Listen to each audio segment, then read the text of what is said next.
Le 27 avril est une date marquante pour notre pays, le Togo.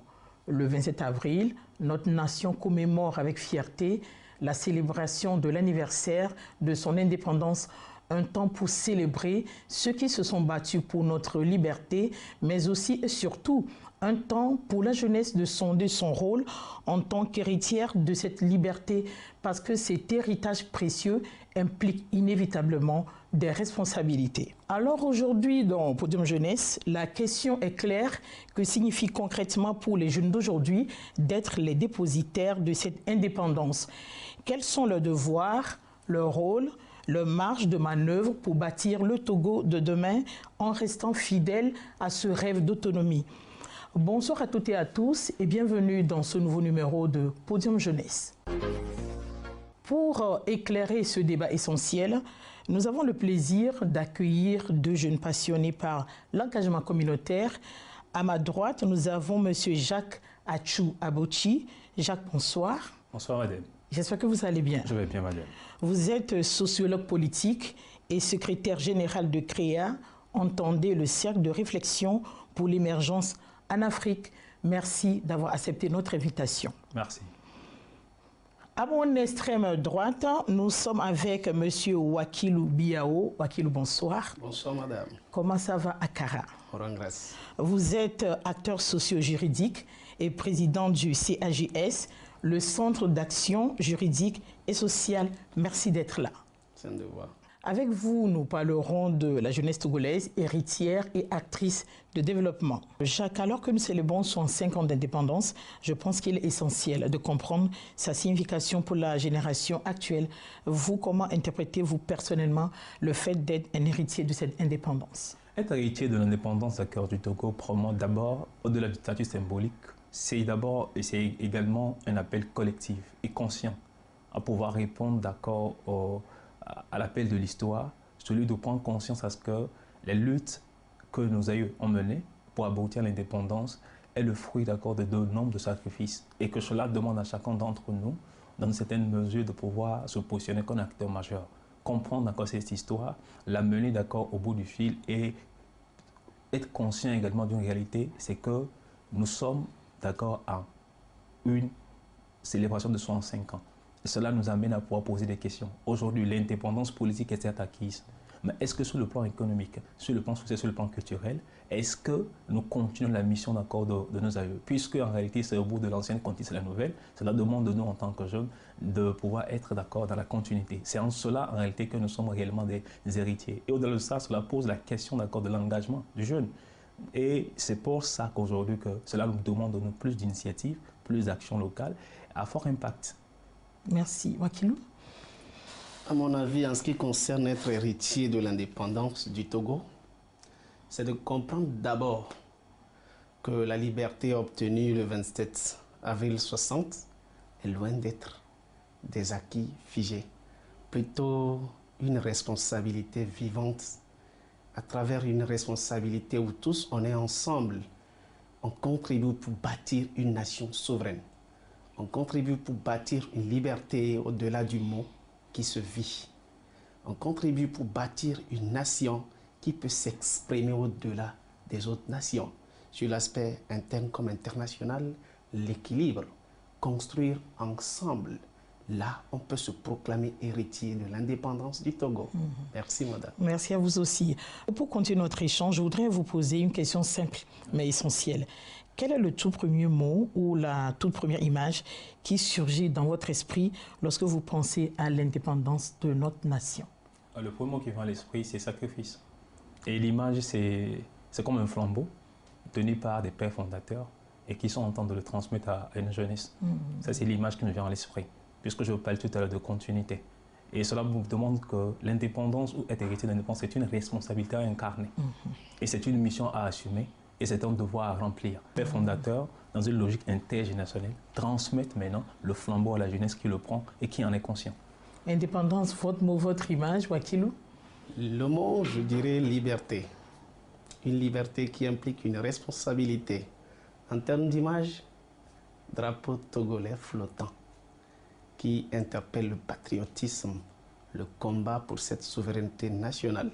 le combat pour une liberté qui s'affirme, le combat pour une jeunesse responsable qui contribue ensemble, je dis bien ensemble, pour bâtir une nation très forte. Voilà ce que je peux retenir, ce que je peux dire en termes de mots et images. Merci. Vous êtes de grands rêveurs, de grands poètes. Donc après 65 ans, l'indépendance a sans aucun doute porté des fruits. Selon vous, selon votre analyse plutôt, quels sont les acquis les plus significatifs dont bénéficie la jeunesse togolaise aujourd'hui grâce à cette indépendance? Pour moi, les acquis les plus significatifs, primo, c'est d'abord l'identité nationale. Cette capacité d'essayer de soi-même, de porter fièrement le nom de Togolais, d'affirmer sa culture, sa croyance. Et c'est un héritage immatériel qui ne peut aucunement être enlevé à un Togolais. Nous portons cette identité. Au-delà de ça, c'est également cette possibilité d'avoir l'accès à l'éducation, l'accès au savoir. Puisqu'on sait qu'en réalité que l'éducation que nous avons aujourd'hui n'est pas celui que nous avons au temps de la colonisation. Est-ce qu'au temps de la colonisation et tout, l'éducation a été faite dans un axe donné. Mais avec l'indépendance et tout, nous avons cette possibilité d'avoir beaucoup plus d'accès au savoir, de pouvoir décider de ce que nous voulons pour notre jeunesse. Je ne dis pas forcément que tout est parfait, même si on trouve quelques traits d'accord de l'éducation, de la colonisation, mais aujourd'hui quand même, on a quand même plus d'offres de formation, plus d'accès à des métiers qui sont assez porteurs, qui sont arrimés également avec l'avenir. Et je conclurai en disant qu'aujourd'hui, au moins, nous avons également cette possibilité de nous exprimer en tant que Togolais, de dire ce que nous pensons, bien sûr dans le respect, dans la courtoisie et dans l'esprit constructif et dans le co-développement de la nation. C'est ce que je peux dire en quelques mots. Merci, Wakilou. En termes d'héritage, je dirais la jeunesse actuellement peut s'enorgueillir d'être Togolais. Et au-delà d'être Togolais, pouvoir aussi bénéficier de ce combat que les aînés, sinon les ancêtres togolais, ont mené pour notre liberté, d'aller, de venir, de s'exprimer librement, de beaucoup plus jouir de nos pensées, afin de contribuer pour bâtir une nation forte. La jeunesse, sur le plan éducatif, peut se dire aussi héritier, sinon obtenir des acquis, si on prend aussi ce combat des pères qui ont contribué à bâtir l'éducation forte. Où actuellement on peut aussi s'enorgueillir pour dire nous bénéficions d'une éducation stable au Togo, quelles que soient les réformes, que nous sommes là, on est des bénéficiaires de cette éducation. Sur l'aspect socio-culturel, nous nous affirmons dans la langue, dans notre ethnie, au-delà de tout, dans notre culture propre d'être Togolais du nord au sud, de l'est à l'ouest. Ce sont des héritages, sinon des acquis de l'indépendance. Il a fallu juste qu'on soit toujours maintenu dans la domination pour comprendre qu'aujourd'hui, tous ces acquis ne peuvent pas être considérés comme acquis, plutôt des soumissions à l'autre qui détient notre destin. La jeunesse peut se dire aussi maître de son destin, ce sont des acquis. Et là, comme l'a dit le père de l'indépendance, il faut le dire ainsi dans sa proclamation, le Togo maître de son destin. Actuellement, nous sommes jeunes, nous détenons le destin de notre cher Togo en termes d'acquis. Il est important de contribuer ensemble, d'avancer ensemble pour construire ensemble. Merci. Merci beaucoup. Pour prolonger notre discussion, nous vous emmenons à Kara, où de jeunes citoyens ont partagé leurs réflexions sur l'indépendance et leur engagement pour l'avenir. Ils nous livrent ici leur vision de l'héritage de l'indépendance et la manière dont ils envisagent de s'investir dans le futur de cette nation. Découvrez leurs témoignages capturés par une caméra amateur. Pour moi, être l'héritière de l'indépendance du Togo, c'est porter le poids de l'histoire, le poids de toutes ces luttes, le poids de ces sacrifices, de ceux-là qui ont contribué à la libération de notre cher pays, le Togo. Il ne s'agit pas seulement de se souvenir des défis auxquels notre pays a eu à faire face dans le temps, mais c'est surtout de se rendre compte qu'aujourd'hui, nous avons également la responsabilité de garantir un avenir meilleur pour les générations à venir. Et cette responsabilité implique de travailler pour le bien commun, pour la justice sociale, pour la paix et également pour le progrès. Et notre génération a la responsabilité de non seulement préserver, mais également de transmettre l'héritage culturel, à savoir nos traditions, nos coutumes, nos valeurs, l'art, nos connaissances, qui sont transmis de génération en génération et qui représentent même l'identité du peuple togolais. Il faut d'abord s'engager dans la documentation, il faut faire des recherches, il faut apprendre à connaître notre histoire. quelles étaient les motivations de ceux-là qui ont lutté pour l'indépendance, dans quelles circonstances est-ce qu'ils ont lutté et comment est-ce qu'ils ont réussi à rendre notre pays indépendant. Cela va nous permettre d'apprécier mieux notre héritage. Il faut ensuite pouvoir participer aux activités culturelles. Cela nous permettra de maintenir cet héritage-là que nous avons reçu.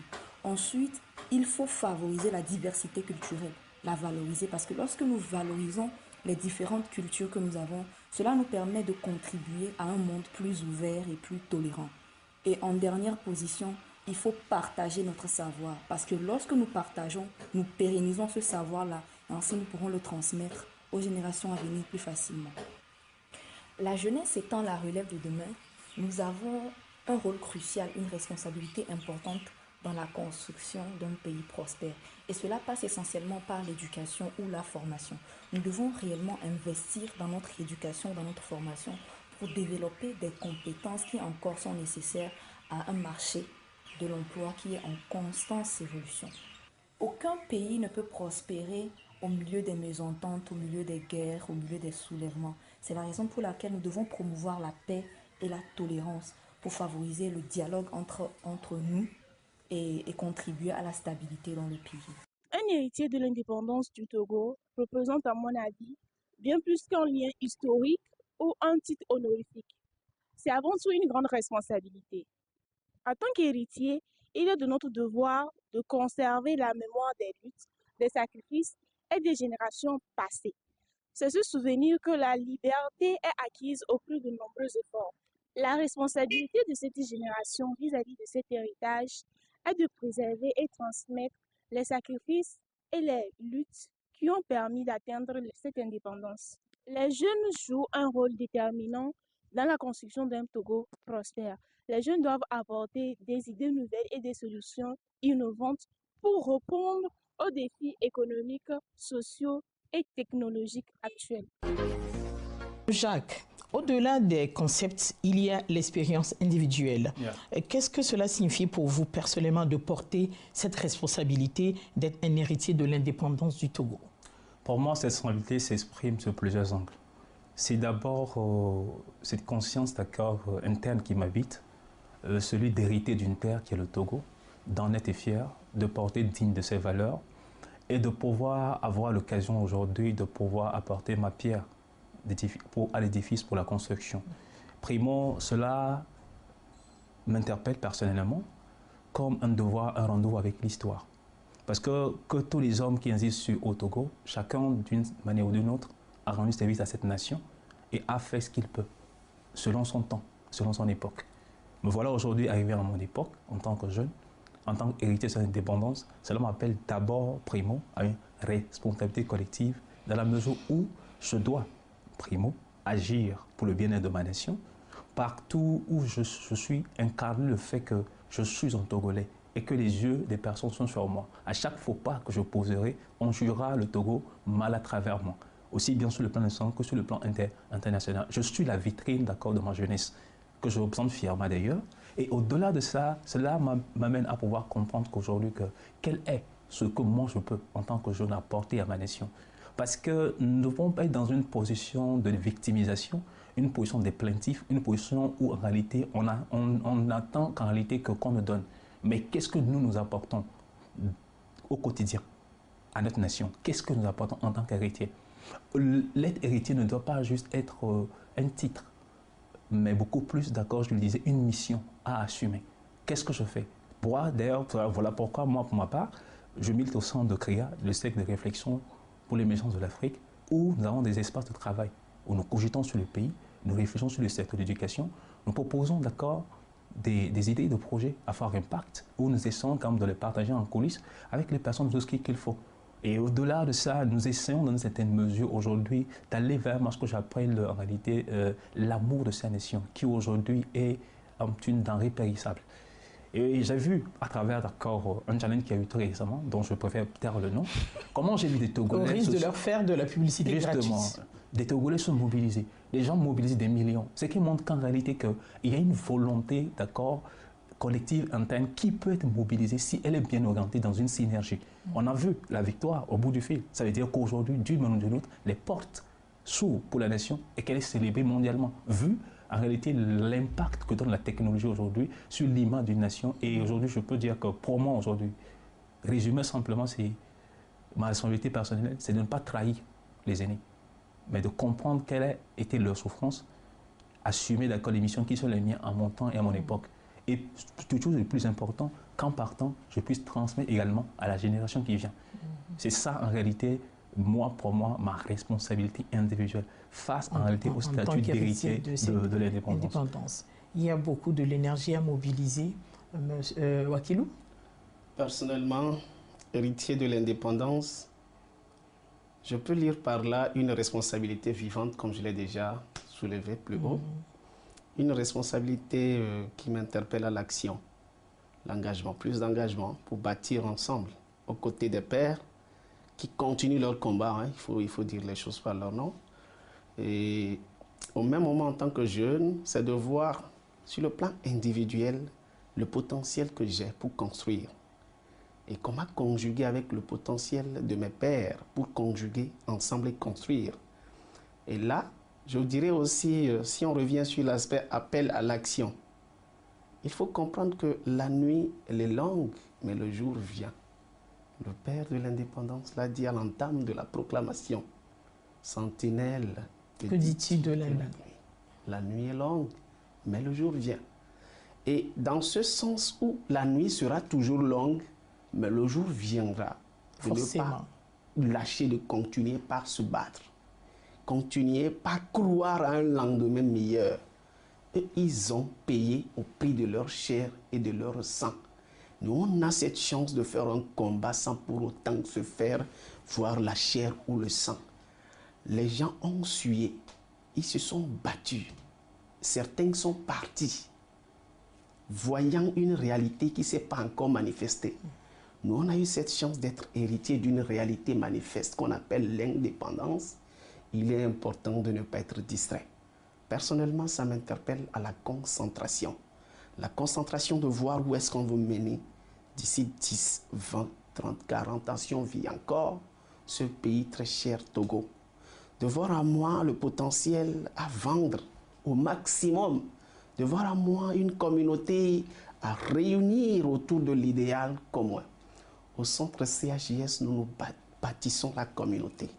Nous faisons tout pour que la communauté au plus profond puisse comprendre l'idéal de s'engager, de pouvoir contribuer aux côtés de ceux qui se battent chaque jour, tout comme eux, à faire de ce pays, comme on le dit, l'or de l'humanité.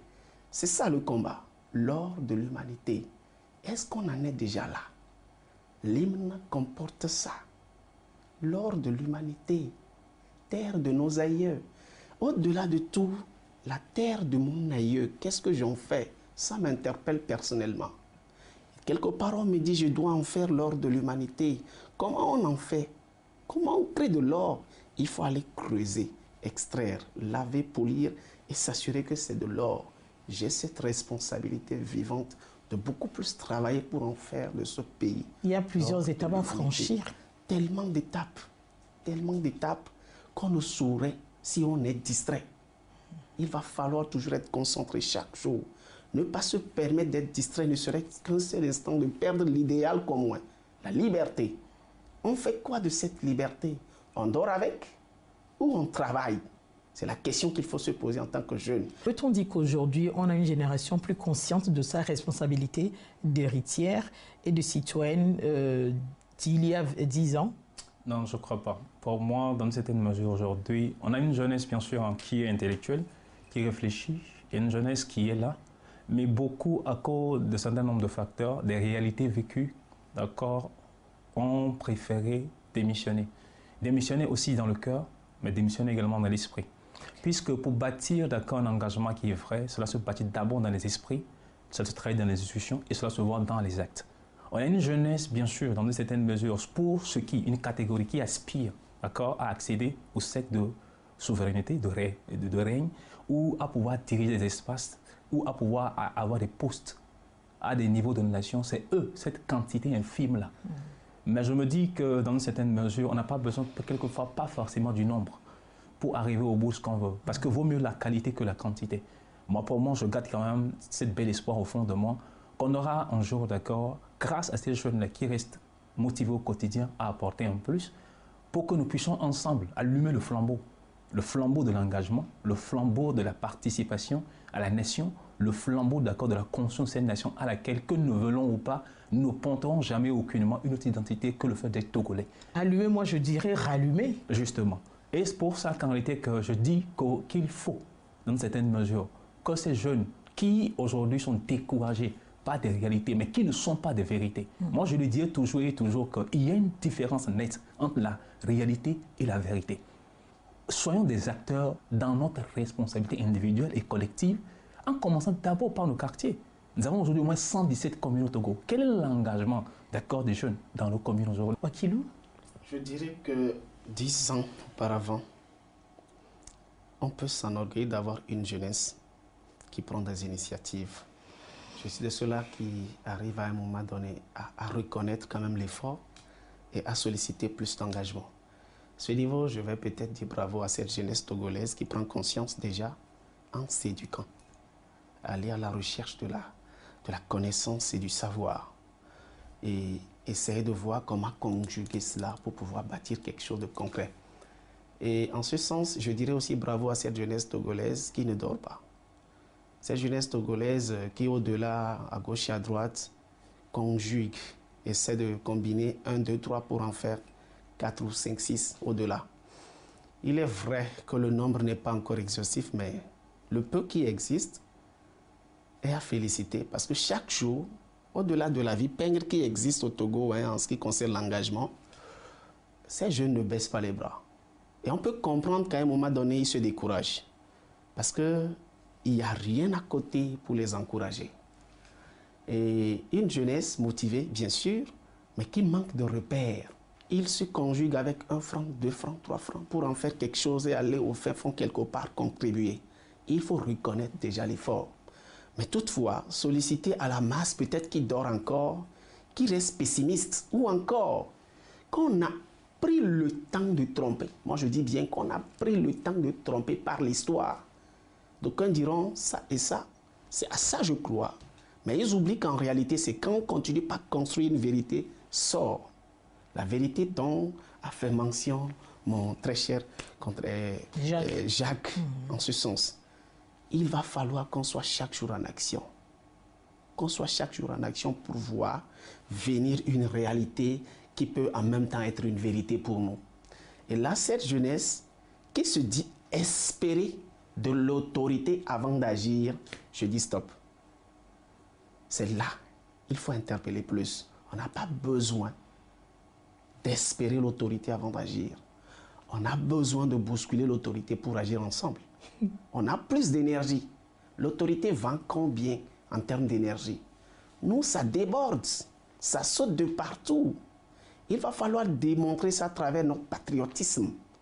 Qu'on quitte les haines qui n'ont pas leur sens pour construire. C'est là où on s'interpelle. C'est là où j'invite la jeunesse, après que je viens de les féliciter en action. Cette masse qui se dit, l'autorité ne fait rien, moi aussi je ne ferai rien. Je dis que c'est mauvaise foi. Qui est autorité d'ailleurs? L'autorité a commencé comme nous. Et à travers l'expérience, on lui accorde cette chance de démontrer aussi d'autres idées qu'on peut construire ensemble.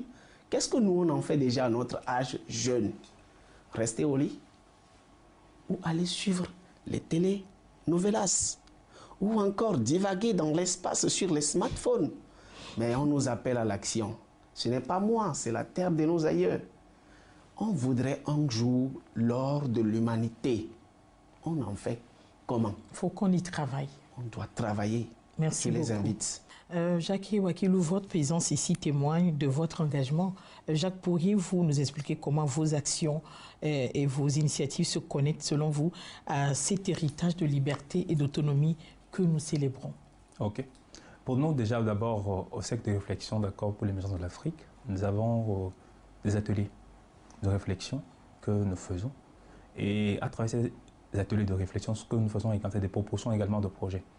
Nous élaborons des projets. Nous avons un d'ailleurs qui est en cours actuellement.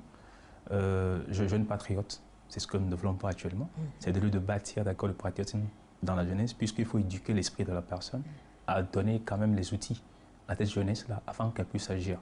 Après le programme Jeunes Patriotes, c'est Jeunes à fort impact. Jeunes à fort impact, c'est beaucoup plus un programme qui s'en est en deux volets. Un volet qui concerne l'employabilité, celui d'aider les jeunes, les capacités, à pouvoir les aider à trouver un emploi et à pouvoir avoir de la croissance professionnelle.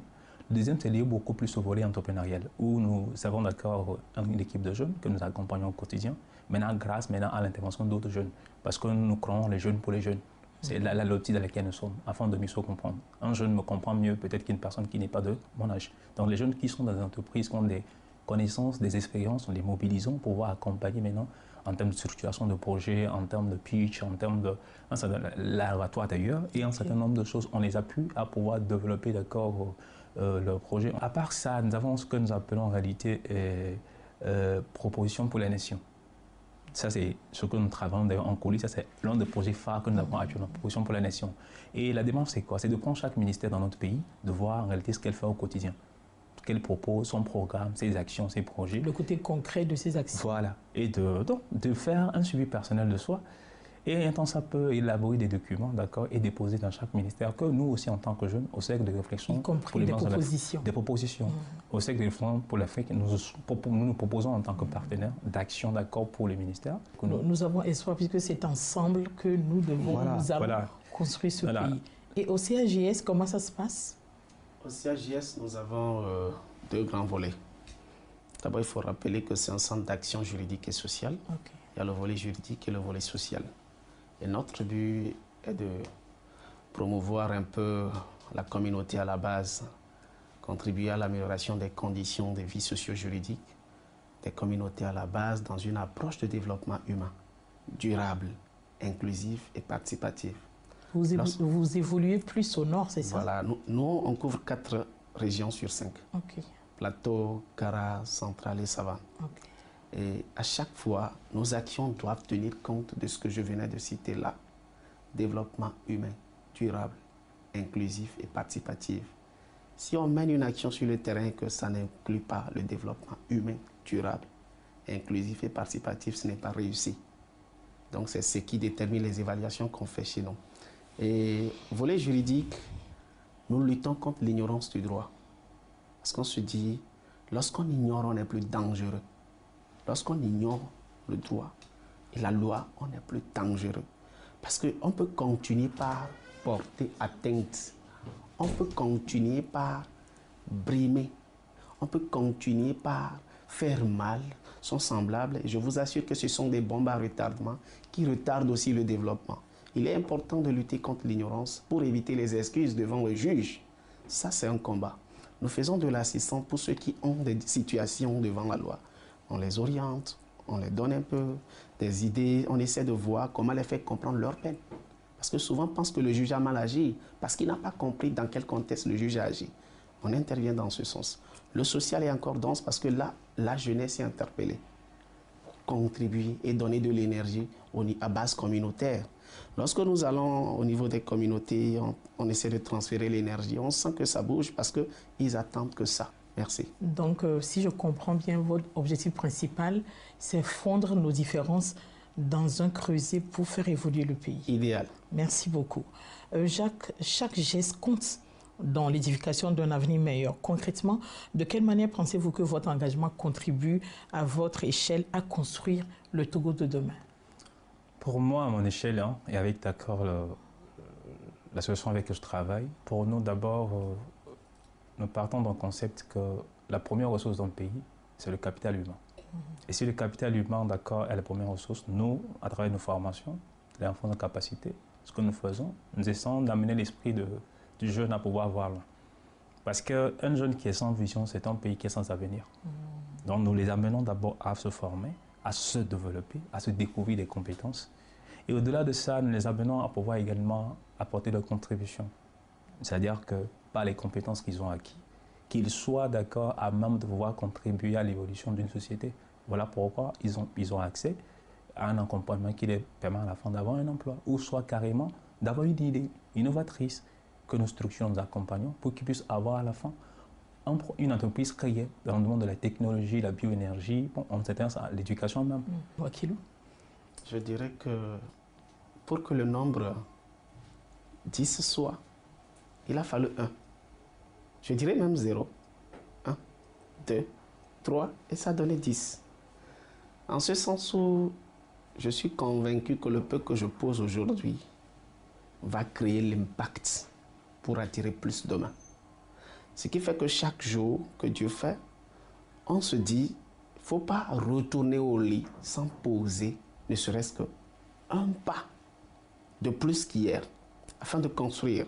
Comment la jeunesse togolaise, forte de son énergie, peut-elle s'appuyer sur l'expérience des générations précédentes pour construire l'avenir? Monsieur Fodo Misebouko, un leader communautaire de référence qui est le secrétaire général de l'ITAP, l'Union togolaise des associations de parents d'élèves, nous livre son analyse, un témoignage essentiel que nous vous proposons de découvrir dans ce reportage. C'est avec Gisèle Kozona. Dans le cœur vibrant de notre nation, une question résonne avec force. Quel est le rôle des générations nées après l'indépendance dans la construction du Togo de demain? L'engagement que nos parents avaient pris pour obtenir l'indépendance, les enfants en profitent aujourd'hui, mais ne savent pas comment vivre leur indépendance. C'est ce que je constate. Parce que dans le temps, je vous ai dit que la quête de l'indépendance du Togo était une affaire de tout le monde. Quand je pense que les enfants ne font rien pour avoir une sorte d'indépendance économique, les enfants attendent tout des parents aujourd'hui. Or, ce n'est pas possible. Vu la situation que nous traversons aujourd'hui, les enfants se doivent de prendre leur vie en charge. Pour les générations post-indépendance, la responsabilité est double.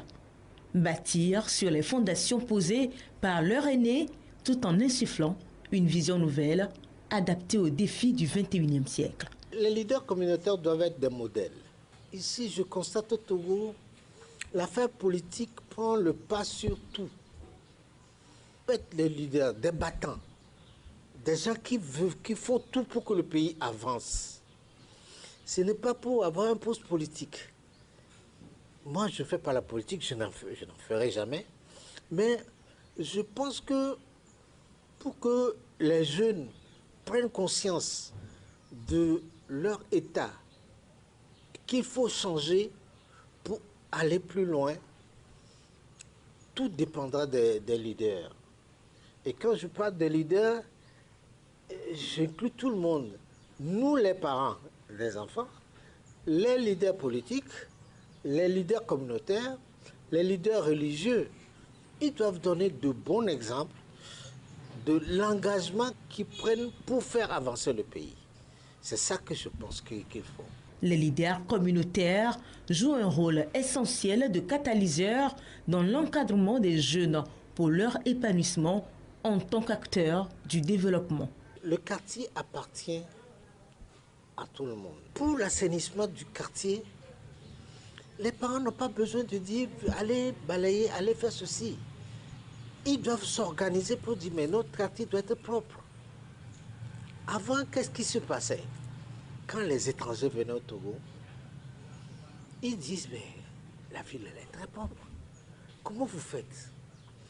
Parce que l'éducation que nous avons eue de nos parents à l'époque, c'est que non seulement tu rends ta maison propre, mais ta devanture doit être propre. Et ça, tout le monde le sait, c'est devenu une habitude automatique. Quand dans une maison, il faut que la maison soit propre du dehors à l'intérieur. Ce n'est pas le cas aujourd'hui. Je leur dirais de prendre leurs responsabilités, en ce sens qu'ils n'attendent pas trop de l'État pour avancer. Qu'ils aient des groupements de réflexion pour que leur quartier soit un quartier exemplaire. À travers les paroles de ce leader communautaire, une vision claire se dessine. L'avenir du Togo repose sur une collaboration intergénérationnelle où la sagesse des aînés éclaire l'énergie et l'innovation de la jeunesse. Chaque génération est appelé, vous l'avez dit plusieurs fois, à apporter sa pierre à l'édifice face aux défis de son temps. Comment votre génération peut-elle innover et proposer de nouvelles solutions pour l'avenir du Togo? D'abord, ma génération a une chance, je dirais peut-être un privilège.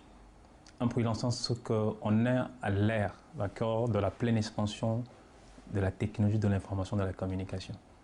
Il y a une mine de richesse à saisir là-bas. Et c'est pour ça qu'elle doit pouvoir réfléchir à faire du numérique un levier d'expansion, de communication, mais un levier également de création de richesse. Parce que ce qui enrichit notre nation, c'est quand chaque citoyen, chaque jeune devient acteur de créateur de richesse.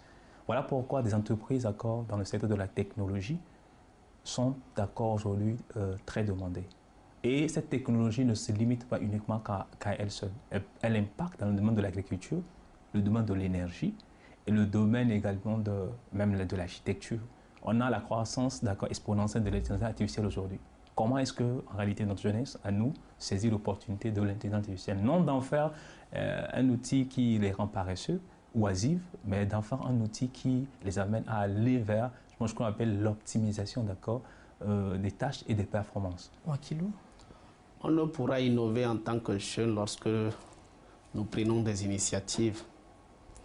Parce que c'est à travers nos propres initiatives qu'on saura qu'est-ce qu'il faut faire de plus qu'hier pour impacter plus qu'hier. Et j'invite cette jeunesse beaucoup plus à prendre des initiatives sur tous les domaines. Parce qu'il y a des opportunités presque sur tous les domaines, s'il faut le dire, que ce soit santé, éducation, climat. S'il faut prendre les ODD déjà, ce sont des opportunités. On a cette responsabilité d'aller prendre chaque ODD si possible, d'y travailler, de voir qu'est-ce qu'on peut apporter plus pour impacter plus, pour que l'État ainsi, le Togo, puisse aussi un beau matin être témoin de son changement, de son développement sur le plan radieux. Et on pourra innover lorsqu'on sera ensemble, lorsqu'on peut fusionner nos énergies, apprendre à conjuguer ensemble, de connecter nos réflexions, on peut innover. Mais quand on reste unilatéral pensant qu'on est le Togbi du milieu, je vous assure qu'on ne saura rien faire. On va juste continuer par faire des trucs à la manière rotation. Certains diront prendre l'habitude de faire les mêmes choses chaque jour. Ça devient monotone. Mais lorsque je vais quitter, aller chercher auprès de celui qui fait quelque chose de semblable, l'autre connaissance, on finira par comprendre qu'on peut faire plus que ça. Connectons-nous ensemble en tant que jeunes pour innover. Ok. Wakilou, je reste avec vous. Avec le recul des 65 années, comment analysez-vous l'évolution de la notion de souveraineté et d'autonomie pour le Togo dans un monde en constante mutation? Analyser un peu cette souveraineté, je vais essayer de prendre point par point. 65 ans écoulés. D'abord, félicitations pour cette croissance, sinon cette constance dans la lutte. Et tous ceux qui ont pu tenir ce drapeau depuis les indépendants jusqu'à aujourd'hui, ceux qui vivent encore, ceux qui sont partis, ils sont à féliciter. Parce que ce n'est pas facile d'être constant dans un combat. On dit souvent, ce qui est difficile, c'est pouvoir se maintenir au sommet une fois arrivé. On a fait un combat, on a eu notre liberté. Maintenant, difficile de maintenir cette liberté, prôner toujours notre souveraineté. Il est question de cette souveraineté, comment elle continue toujours par être maintenue. J'apprécie nos aînés qui maintiennent toujours le nom togolais dans tout ce qu'ils font.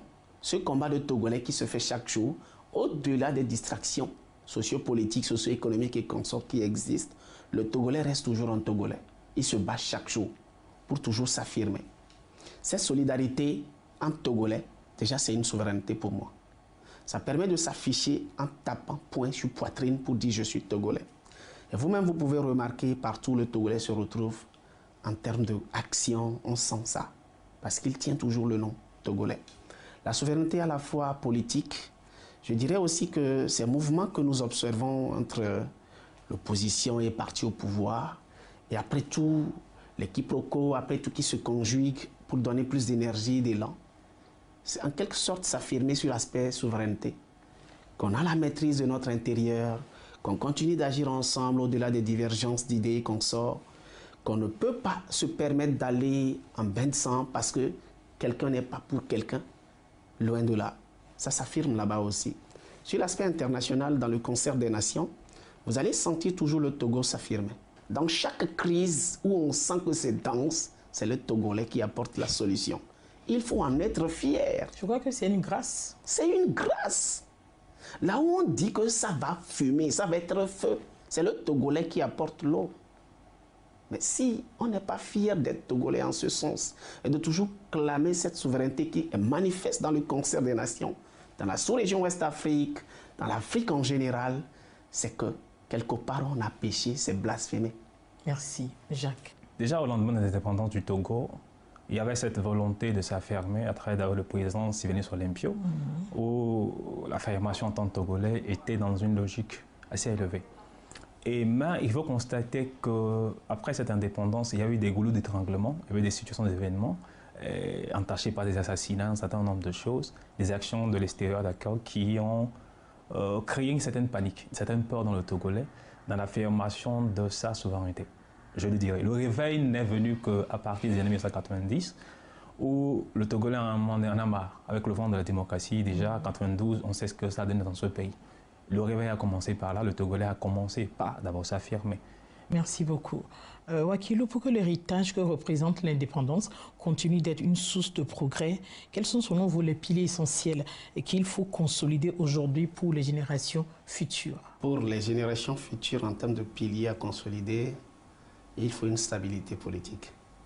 Il est important d'asseoir un jeu politique équilibré qui permet de beaucoup plus créer le challenge constructif, où appartenir à un bord politique ne va pas être un conflit pour ces jeunes de demain. L'autre pilier, il faut aussi l'éducation stable, beaucoup plus orientée sur l'engagement et l'orientation en termes de patriotisme aussi à travers l'éducation. Et à travers l'éducation aussi asseoir la stabilité économique, déjà apprendre des jeunes à commencer l'idée d'entreprise dès le bas âge, à créer des initiatives où les jeunes participent activement en termes d'entrepreneuriat, tant social que à but lucratif. Asseoir l'économie stable pour l'État, c'est de beaucoup plus aussi lutter contre la corruption. C'est des piliers sur lesquels aussi la génération future doit compter. Un État où la corruption est beaucoup plus à un niveau très bas. J'ai lu quelque part que nous sommes 23e sur la liste des pays les plus corrompus. Ce n'est pas chose à s'enorgueillir. Il est important d'arriver jusqu'au rang bas, sinon pas de corruption, si on peut le dire ainsi. Et c'est aussi à travers l'éducation. En termes de piliers, c'est de beaucoup plus travailler aussi pour asseoir une génération culturelle renforcée, où s'affirmer est un privilège. Dire je suis Togolais demain puisse continuer par être privilège pour nous et pour ceux-là aussi de demain. Jacques. Moi, je parlerai de la bonne gouvernance et la consolidation des institutions. Parce que sans bonne gouvernance, il n'y a pas forcément d'accord le développement qu'on souhaite enclencher. Et bonne gouvernance suppose qu'on puisse voir à ce que les institutions soient fortes, qu'elles soient inclusives, qu'elles prennent en compte encore l'opinion du citoyen. Mais au-delà de ça, il faut parler également de la culture de l'innovation et de la recherche, qui est très important, vu l'ère dans laquelle nous sommes aujourd'hui. On a besoin d'inscrire les jeunes dans une optique d'amélioration continue de recherche, perpétuelle et plus d'innovation. Pour terminer, je parlerai beaucoup plus maintenant de l'unité nationale de la présidence de la paix. Parce qu'on a beau faire des recherches, on a beau instaurer la culture de l'innovation, mais sans l'unité nationale, sans un climat paisible et tout, on ne peut pas en réalité enclencher le développement qu'on souhaite et permettre d'accord à cette nouvelle génération de pouvoir apporter sa contribution et garder cet héritage et le perpétuer. C'est ce que je peux dire en quelques mots. Merci beaucoup, Wakilou. Le contexte mondial a profondément changé depuis la première année de l'indépendance de notre pays. Comment la mondialisation et les enjeux contemporains tels que l'environnement et le numérique redéfinissent-ils, selon vous, la responsabilité de la jeunesse togolaise en tant qu'héritière de l'indépendance?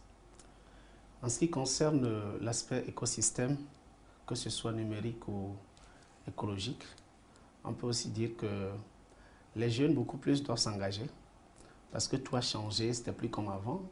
Une responsabilité en termes de leadership climatique aussi s'impose si on veut vraiment continuer par construire pour le Togolais de demain. Étant jeune, on doit aussi être à la page. Le numérique est là. On en fait comment? Il faut l'usage en bon escient. S'imprégner beaucoup plus, voir là où c'est utile pour nous. Éviter les dérives dans le numérique, beaucoup plus prendre le numérique du bon côté pour construire. Et n'oublions pas aussi les histoires de planter. On dit toujours qui plante l'arbre, il vient d'investir pour la vie. De ce sens où les jeunes doivent aussi s'activer chaque jour au quotidien à rendre propre leur écosystème en termes d'environnement, lutter contre les changements climatiques chaque jour même au quotidien et permettre aussi à ceux qui vont venir après eux de bénéficier de cet héritage. Merci. Merci, Jacques. Moi, je dirais simplement, cet environnement d'accord mondial interpelle d'accord la jeunesse à comprendre que la loi de l'offre du marché et de la demande a changé. Il faut développer des compétences nouvelles qui vous permettent d'être d'ailleurs employables au plan national qu'au plan international. Donc développer les compétences d'accord numérique nécessaires qui les permettent de pouvoir y arriver sont les bienvenus et un temps soit peu cela leur permet de pouvoir être des personnes ressources également pour leur nation. Au-delà de ça, je parlais de l'identité culturelle. Parce que dans un monde globalisé, on a tendance à s'oublier, à se fondre dans les valeurs des autres. Mais en dehors du globalisme néolibéral qui s'y invite, on doit pouvoir garder d'accord nos valeurs propres à nous et reconnaître qu'après tout pour tout, nous sommes Togolais dans un écosystème et dans le concert d'accord des nations. Je terminerai par cet aspect qui est pour moi très important, c'est le sens du devoir et le sens de la responsabilité. Ça, c'est très important pour qu'on ait d'accord une jeunesse qui ne soit pas emportée par tout vent de doctrine. Il faut un tant soit peu un sens du devoir, un sens de la responsabilité envers sa nation d'abord et envers également les pays et les autres pays africains qu'on a. On se définit non comme en réalité une entité à part entière, mais comme en réalité une entité globale en tant qu'Africain, avant d'être Togolais, ce qui fait qu'on porte une attention particulière aux enjeux géopolitiques, à la question de la souveraineté de l'Afrique et un certain nombre de choses. Voilà. D'accord, merci beaucoup. La connaissance du passé éclaire le présent et prépare l'avenir. Quel rôle pensez-vous que l'éducation et la transmission de l'histoire de notre indépendance jouent dans la formation de citoyens responsables et engagés? L'histoire, certes, mais il faut la vraie histoire. Là, on parle là d'un rôle, spécialement un rôle qui permet d'asseoir la continuité du combat depuis le début. Parce qu'on dit toujours, c'est au bout de l'ancienne corde qu'on tissera toujours la nouvelle. Sur ce principe, on peut continuer par asseoir la vraie histoire. L'histoire qui réunit le Togolais et non l'histoire qui divise. Moi, je sollicite un Togo où le jeune est interpellé chaque jour dans l'histoire sur ce que nos aïeux ont fait ensemble. Et non là où tel aïeux a failli avec l'autre. Et là, vous allez voir qu'on ne va pas toujours être concentré sur ce qui nous divise et faire un peu de divergence, ne pas être concentré. On va beaucoup plus travailler ensemble parce qu'il y a un commun qui nous unit. Je voudrais bien ce genre d'histoire parce que c'est sur la base qu'on peut penser qu'il y aura une continuité. Imaginez à travers l'histoire, on va toujours parler de qui a tué qui a brimé qui a saccagé les biens de qui. Je vous assure, on va toujours continuer par créer là où il n'y a pas.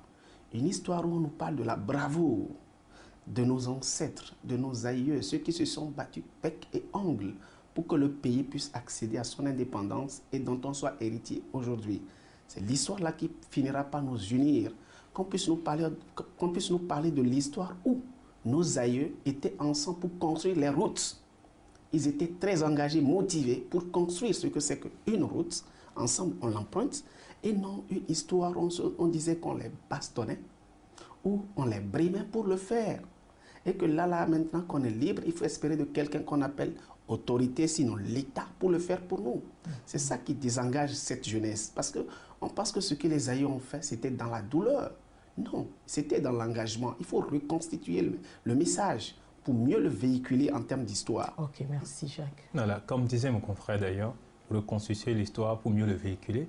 Cela suppose que si on reconstruit l'histoire de la bonne manière, avec la bonne pédagogie qu'il faut, la première des choses que l'histoire vraie enseigner permet au fait l'ancrage des valeurs au sein de la jeunesse togolaise.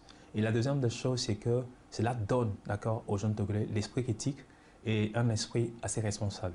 Parce que quiconque mieux maîtrise son histoire, sait mieux définir son présent et sait mieux également encadrer l'avenir qui vient.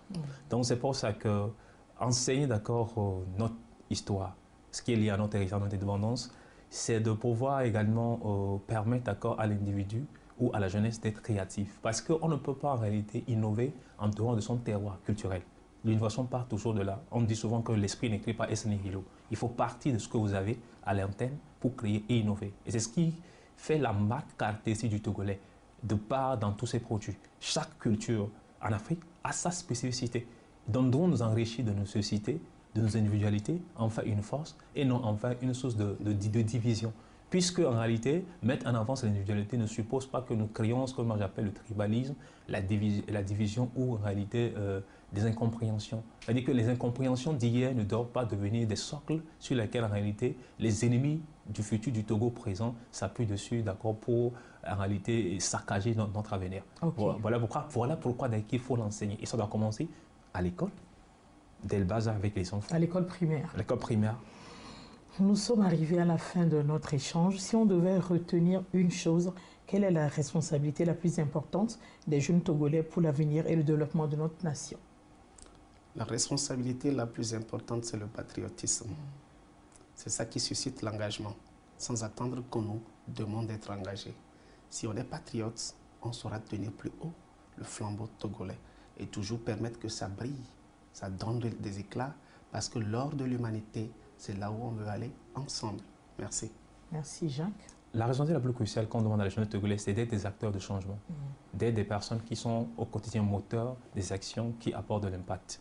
Et cela demande à ce que nous puissions comprendre que nous sommes nos propres héros et nous sommes maîtres de notre destin. À nous de définir la feuille de route, de l'implémenter, de l'évaluer, de l'ajuster s'il le faut, de se permettre parfois aussi de se tromper, apprendre de nos échecs et tolérer cet échec et mieux performer à l'avance. Pour moi, la jeunesse togolaise doit comprendre qu'on peut être les enfants d'une indépendance, mais quand on ne prend pas le sens de la responsabilité, on n'en devient pas héritier. Parce qu'aussi longtemps que l'enfant demeure enfant, il ne défend rien de l'esclave. La question se pose aujourd'hui, sommes-nous des esclaves de l'indépendance acquise par nos pères ou sommes-nous de dignes, réels héritiers? C'est la question de fond qu'on doit poser. Merci beaucoup. Wakilou et Jacques, je vous remercie pour votre disponibilité et vos contributions essentielles à la discussion d'aujourd'hui. Chers amis de Podium Jeunesse, je vous rappelle que Jacques Achou Abouchi est sociologue politique et secrétaire général de CREA, le cercle de réflexion pour l'émergence de l'Afrique. Et M. Wakilou Biao est acteur socio-juridique et président du CAJS, le Centre d'action juridique et sociale. Vous l'aurez compris, l'avenir du Togo se construit aujourd'hui avec l'énergie de sa jeunesse et la sagesse de ses aînés. Nous vous remercions de nous avoir suivis. Nous remercions nos invités et surtout l'équipe de la réalisation. À la prochaine.